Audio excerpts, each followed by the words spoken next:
Dear friends, dear audience, welcome.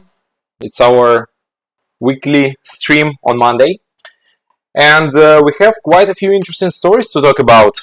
Let me introduce myself. My name is Thomas, and I'll be here with you for the next approximately 30 minutes. And feel free to ask me any questions, should you have any. I'm very excited to share. I hope my sound is not too loud because I feel that something is off with my something strange with my microphone. But anyways, you can turn down the volume should I sound a little too loud. And first of all, I would like to welcome you to this wonderful new trading week. Let's hope that this new trading week brings some something good, some joy, some trading excitement, and some nice profits. So while we are waiting for everyone to join, and first of all, or second of all, I would like to remind you that yes, all our trading streams now, they all take place in this YouTube channel, which is called Olymp Trade Practice. So all our practical empirical webinars, they are now, since last 2 weeks, they have been happening here, and we conduct them, and we will continue conducting such streams here in this channel. So that's quite interesting. I guess a little bit of inconvenience, I guess, because all of us have gotten used to previous channels, but things are as they are, and we had to switch to this channel to kind of separate practice or practical knowledge, practical webinars from everything else, from the rest. And here we are. Please do ask me questions should you have any. Unfortunately, I do not see any questions in the chat just yet, but I hope that they will appear over time when our stream progresses. So, first of all, what shall we talk about? Well, I do not want to go into politics, obviously, because we are not here for the politics, but we all know that something happened on, late Saturday evening, and it was early time in the United States. There was a failed assassination attempt on Donald Trump while he was giving a speech in one of states. And luckily it was obviously luckily, of course, because he didn't get he got slightly hurt. So the bullet went right through his ear, through his I guess was right ear, and that was a terrible thing that took place. But here is the deal. This event greatly affected Bitcoin price. So now we are transitioning from politics, and you also have to consider, it's a very important aspect, that politics is also a part of fundamental analysis. So it's part of this economic news. So economic, political news, etc. So all these things, they might affect prices. And what finally happened is the long-awaited big positive news appeared for Bitcoin and for other cryptocurrencies. Because if we look at this asset in perspective, so going back from this, let me switch to 1 day, so 1 day time frame. So we had this very positive news that was kind of like this carrot in front of the donkey. Excuse me for this analogy, but I mean that was it. That was kind of like the light of the tunnel. And why this Bitcoin rise took place or happened in the first place. And as we can see, that was quite a long accumulation stage. So if we look back at late what was that? That was May of 2000, so middle of summer. Oh, exactly. That was exactly 2 years back, right? So 2 years back, Bitcoin was trading at around 20,000. It seems that all of the positive news had already been included in the price, or compounded, as they say. The right word is. So this all those positive news had been compounded in the price, and then basically it was lacking. It lacked something. So technically speaking, yes, all this accumulation phase, they had to be resolved one day. And obviously, I mean, if you look at the overall picture, that basically, yes, I mean, everything looked in favor that it will continue rising, because Bitcoin already did such a move a few times before that. And as we know, that one of the fundamental issues with technical analysis is that history repeats itself.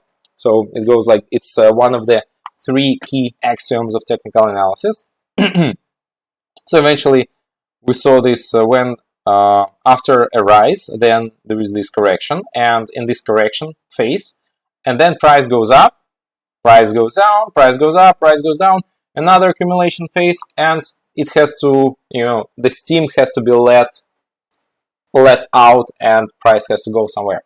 Now, right, of course, now looking back, it's so easy to look back at what happened. So there was this huge accumulation phase, and the main trigger for that event, for all this rise from 20,000 up to 50,000, was the rumors about the possible launch of Bitcoin ETF. And to be honest, on January, I think it was January 11th or something, eventually that did happen. So on the 11th of January, the ETF was launched, and or was it the 10th of January? Okay, not a big deal. So 10th or 11th of January, and following that, the so-called principle of buy the rumors, sell the news presented itself in reality, transformed in reality, because right after that, Bitcoin lost 20% and dropped to 40,000. And many people were like, oh yeah, okay, so 40,000, time to sell now. Okay, the news has already been compounded, or had already been compounded, so nothing else interesting is gonna happen. But then obviously there were another fundamental news, and that led to Bitcoin to go from 40,000 almost to 73.5k. And then we had this, and probably we are continuing, right, to be in this stagnation phase, where prices were moving from between 70k and 60k for almost 3 months, maybe even more, like 3.5 months, pretty much, or 3 months. And the most interesting fact, the most interesting part about this is that, well, why it happened? Because by early March or by middle April, almost all the positive news had already been compounded, included, and discounted in the price. Discounted in the price. And when everything kind of has already been discounted in price, it's included in the price, and there isn't much motivation to buy or to push prices further, then the big guys, so big whales, big investment funds, they kind of take a step aside, and they wait, and they prefer to wait out to see what's about to happen, and they stop their purchasing machines, and their purchasing machines do not buy so much anymore. And we saw this, pretty wild show. Prices going up, prices going down, prices going up, prices go down. And then what happened in June is that by early June, there were not many positive news there weren't some positive news, but they were like so small that they were pretty much, they were like coming unnoticed. So no one like pays attention to some minor news, like, okay, no big deal.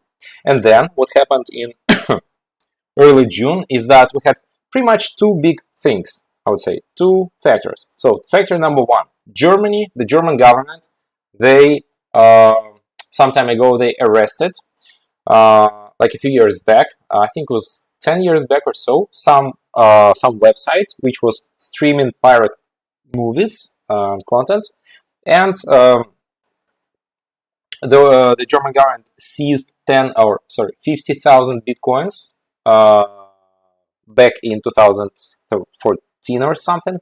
And then there was another rumors that so back in 2013 also there was this biggest crypto exchange in the world, which was called Mt. Gox, and then in late 2013 many investors they lost almost pretty much all of their holdings because that crypto exchange got hacked, and those bitcoins, or like many bitcoins, were stolen, and they weren't all lost, and it took so many years for some maybe police or international police or something to find and retrieve those bitcoins, and some of the original owners of those bitcoins, they got those bitcoins back. And then there was this rumor on the market, again, buy the rumors, sell the news. So there was this rumor that if those original owners of Bitcoin now get their Bitcoins, they would be so eager to sell those Bitcoins right away. And as I say, on the market, everything is motivated by the future. So it's not, it doesn't play a big role what's happening right now, but it plays a huge role the possible what future can possibly bring to the market. And that is why many investors, since by early June there had been no more very positive very positive news left for the market. I mean, like, they were positive, but they were minor. And then we have two major negative news, and this all led to actually Bitcoin sliding from so it couldn't break above 71.5 or 72k on June 7 on the non-farm payrolls, which many people were expecting to actually take place. No, it did not happen. And then pretty much there was this technical move because many people were buying here. They saw that Bitcoin wasn't rising, so they started to sell. Then the German government started to sell. Then those rumors about possible holders or owners of those 10-year-old Bitcoins were about to start selling them. This all started to create selling pressure. And then more people, they were like, yeah, we bought Bitcoin at 20,000. Why don't we sell at least some of them, some of our positions? Let's like liquidate or close our positions while we can at 68, and then 67, 65, 62, 63, 64, 62. And that pretty much led Bitcoin price to drop all the way to, I think the low was around 53.5 thousand, which is, I mean, like, that's almost 20% loss in 1 month. So, no, that was like 40% loss or something. Like, pretty significant, 35%. I mean, imagine you buy it here and then you sell here. Or imagine you buy here, like say at 40,000, and you're like, and you see that that Bitcoin price rises to 70,000, and you're so happy, you feel so happy, and then it drops another, like say 25%, 30%, and you start feeling not so excited about this. Now, finally, what happened? What was happening last week? So the German government sold 10,000 Bitcoins here. I remember this news clearly because it was pretty much broadcast among all crypto-related Telegram channels. There was this huge sale here. Then there were another sales. But what is interesting, what is worth noting, is that even though those sell-offs by the German government were taking place, it didn't really affect the price so much. Like the Bitcoin price was kind of like moving between 57k and 59k, but it wasn't like, it didn't really like drop. And whenever it was pushed like to some low, immediately those sales or those sell orders were taken by pretty much big funds. And there were rumors, or not even rumors, but the news that some investors, they opened big positions, like pretty big positions of approximately half a billion dollar, like $500 million and more, at the price of 57. So it means that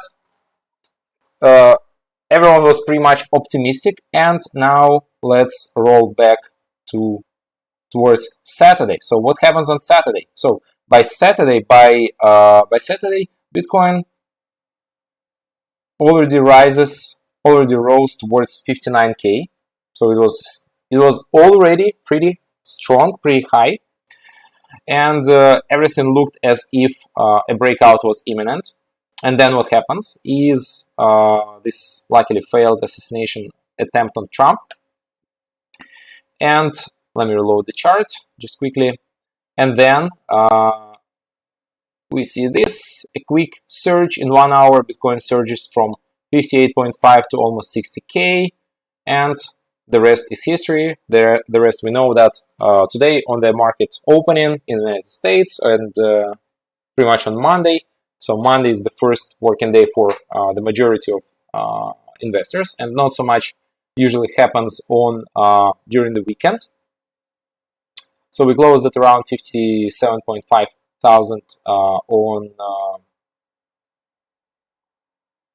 Friday, and today we opened, like when I woke up in the morning, we were already trading around 62.5K. So plus 5,000 over the weekend, or plus 8%. This is the biggest Bitcoin rally in the past. Well, in the past, I don't know, since in the past 2 months. So pretty big rally. Many people were shorting or short selling Bitcoin here below 60K because obviously it looked as if like everything looked kind of downtrended, that Bitcoin from 60K can drop towards 50K. Now these people, those actors in the markets, they had to sell or close their positions, and also when they close their short sell positions, obviously this leads to buy orders, to more buying orders. And as we can see here, now the price is trading at around 63K, and 63K, which is a nice level, and the nearest resistance level is obviously 64K. Now, why did it happen, and why did so? What does Trump has to do with it? All of it. So Trump has a lot to do with it because he pretty much said many times that he's a big fan and supporter of the blockchain technology, of blockchain technologies, of the so-called digital ledgers and cryptocurrencies as well. And obviously, hence we see this result pretty much clearly. We can see that we are trading here 62.8, which is almost 10,000 up from what we saw 10 days ago, just 10 days ago. And now finally the markets have these, the main aspect of all of this is that the markets have gotten this positive aspect, that now there is this light at the end of the tunnel, and Trump has much higher chances of actually winning the November election in the United States. And if he gets elected, then the crypto market might get another boost, and finally prices can go above the previous highs, and also above all-time high, and above, and maybe towards 100K or 200K. So now anything is possible. So this event, this, it was just what, like 1 second, 1 centimeter difference, which makes the total difference. Like it really is like 1 centimeter. It's so unbelievable. Like 1 centimeter difference totally changes, at least for now, the course where Bitcoin is headed. And it changes a lot. So 63,000, it's where we are trading today. So I guess in the coming weeks we can get towards 70K, and then the most interesting thing we'll see. But we also have to understand, we also have to shouldn't be so too much optimistic, especially if you are about to open very big positions, because we don't know how much effect this news might have on the markets and on the Bitcoin and Ethereum prices in total. So hello to Zishan, hello to Alexander, and Mr. Paras Sharma. Yes, we trade on FTT, but in this channel, you can check that we do conduct webinars in English on Wednesday and on Friday, where we trade FTT. So if you are here for FTT trade, so please check out our schedule and click the notify button, and you will get a reminder and notification on that day, and you can join the live stream and see how we trade FTT. So, but today it's not really the main area of focus. Now, also something interesting took place on Nasdaq on Thursday. So the long-awaited correction finally took place, because I mean, it was just unstoppable, right? It goes up, a little correction, goes up again. So we were trading already at 20,000, so 20,750 on the futures, on the Nasdaq futures, and then it dropped. Well, I mean, you can see the size, how much we dropped within just 1 hour. But it was like so much overbought, and we needed to close the gap, and the gap was not closed, and there were so many things, so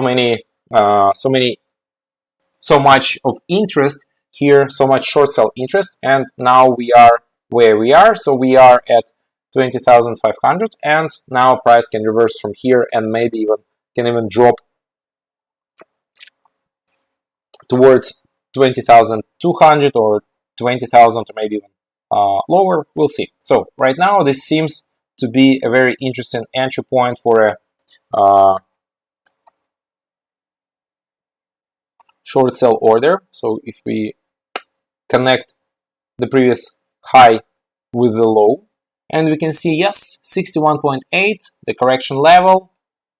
Again, this round number, 20,500, and right now we are trading below the 0.5 level of the Fibonacci retracement, and that can mean that we are about to see another drop, another decline on the Nasdaq index.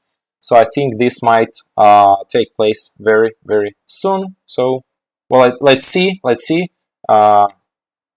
The likelihood, the chances are very high.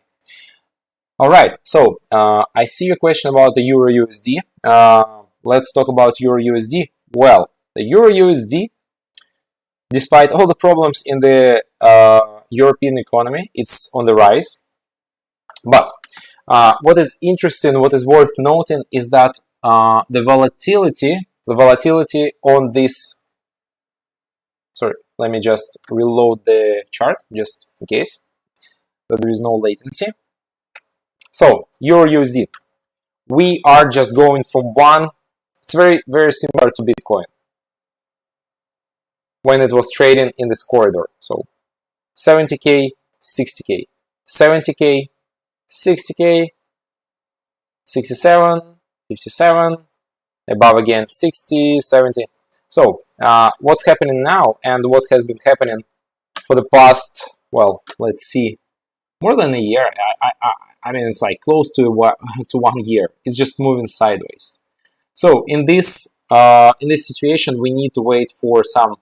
I mean, look, 1.5 years ago, we were trading at 1.09, and 1.5 years into the future, we are trading again at 1.09. So very small volatility, very low volatility. This asset is just not trendy at all. And what I can recommend in this situation is just you can try kind of trading open down trades here. Right now, maybe open up trades when price drops. So in such situations, it's very difficult to say when exactly a breakout will take place. Because it needs some. I mean, I don't know. There has to be some big news, right? This previous example, which I talked about with Bitcoin, it's jam-packed with fundamental news. So many news are happening around Bitcoin. So it's not a surprise. There is no surprise that it's like surging right now, and that is so trendy because a lot is happening around Bitcoin. Now, with the Euro USD, despite all the problems in the European economy and in some problems in the American economy, still not much difference. It goes, I mean, there is no this decisive force that would push, the euro to rise against, not just to rise for a quick, like for a few days, but to actually stay above 1.010 or 1.10 and move towards maybe 1.15 or maybe drop again to 1.05. So it's a very stable currency pair right now. And I mean, if we compare it before, so 21, the year 21 was so downtrending, uptrending, and now we are in this like sideways movement. Such assets aren't very interesting for forex traders because they are not trendy and volatility is so low, or average range that the currency travels each day is so low. But as I said, you can do this. You can try some form of corridor or narrow range trading when you sell here, you buy here, you sell here, you buy here. Maybe some of your trades close with you get stopped out. The trades close with a stop loss, but eventually you try and buy some little chunks from this pie, and that's how you trade. Like, I mean, let me draw a line for you. So line number 1, line number 2. So yeah, I mean, look, it's so obvious. 1.09, 1.07. So it's just kind of, it's in a corridor. That's how you trade. Now, let me show you something interesting. So we have a very interesting currency pair, which is USD-JPY, so the USD versus the Japanese yen. And this asset is quite interesting on the contrary, because there is quite a lot of volatility taking place with this currency pair, because the Japanese yen in the past, or in the Japanese economy in general, it got hit so hard by the overall instability, by surging natural gas prices or oil prices. So this currency pair has been significantly affected. So compare this chart. So 2022, it just doesn't stop. The show here doesn't stop. Before that, this is an example with I think it reminds you a lot, right? So the Euro USD comparison, the same, goes down, corrects, and then for a few years the yen was just, for 5 years, was like not moving. It was traveling between 1.2 and 1.15 and 115. So when you find a situation like this, all you wanna do is when it drops a little too much, you buy. When it goes up a little too high, you sell. So all you do here in this situation is you do this kind of corridor trading. And then finally you have a breakout. Because I would say still I would sell here, because I mean the level exists, and you don't want to guess all the time whether this level will hold or not, but you sell. Okay, then fundamental news have to be taken into consideration, and following this fundamental news, we saw that basically the yen started to lose ground against the USD. So the US dollar definitely was looking stronger, because the United States economy is not so dependent on natural gas and oil, because the United States is one of the largest producers of both natural gas and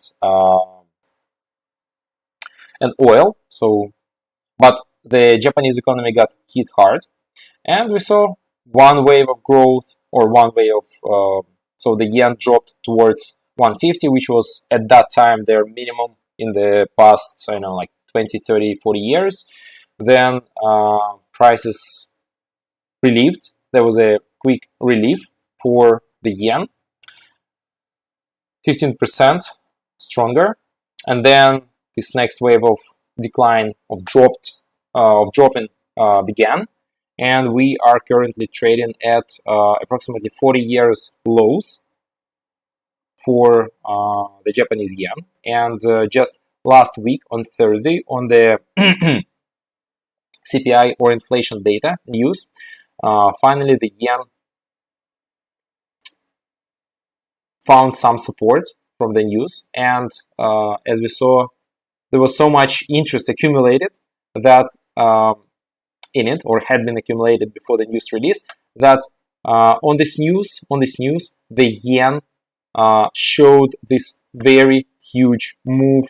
So it dropped the yen actually rose by 2.5%. So the USD dropped by 2.5% against the yen. Now, what I think is going to happen next is I expect some form of a head and shoulders pattern, because we see this left shoulder mark, we see this head clear, and we just need this right shoulder to form. So if price goes up towards 160, then I think that would be a very nice entry point. But as of now, I think that we might rise towards 160, and then from 160 we'll drop somewhere. I don't know where, but somewhere. So the US markets have just opened, and we can see that okay, so it's a pretty neutral opening right now with the Nasdaq index. So the Nasdaq is also moving sideways since Friday. So it rose pretty significantly on Friday, going up by 300 points, and then it also corrected towards closing. But still, yeah, I mean, it's a very interesting asset and very interesting situation. But I mean, we need to wait and see. So one final asset which I want to talk about is obviously gold, because gold is trading at its almost all-time highs, and it seems that now gold is looking at a final breakout above these prices, 2,450. So if price can actually go above this level, then we might see something very interesting and a quick rise to new highs. So let's trade and see. Let's not wait and see, but let's trade and see. And let's see where gold, how far up gold will be able to travel in this week.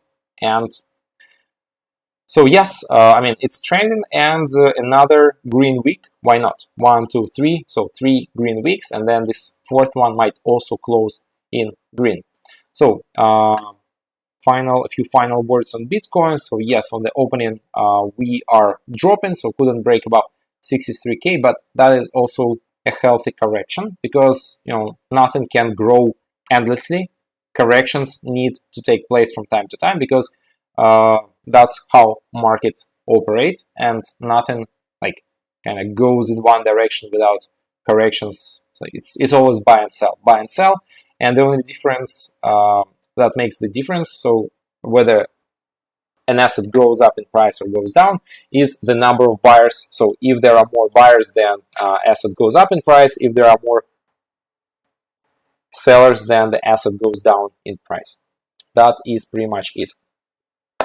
So I think we're all charged for the upcoming week. I want to wish you all the best in this week. May this week bring new profits and new exciting things, new strategies, new events, new knowledge.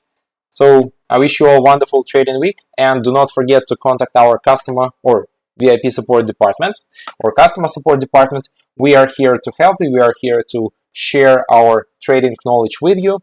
We speak 10 different languages, so everyone will be able to find a consultant who speaks his or her native language, which will make the whole process easier. And of course, we speak English. Almost everyone, I would say 90% of the team speaks English. So feel free to book a consultation, a free consultation. If you are trading on expert level, it's already included in the package, and also with your advanced status, it's also included, one consultation per month. Thank you very much. Have a wonderful trading week. My name is Thomas, and I will see you next Monday. Have a great day. And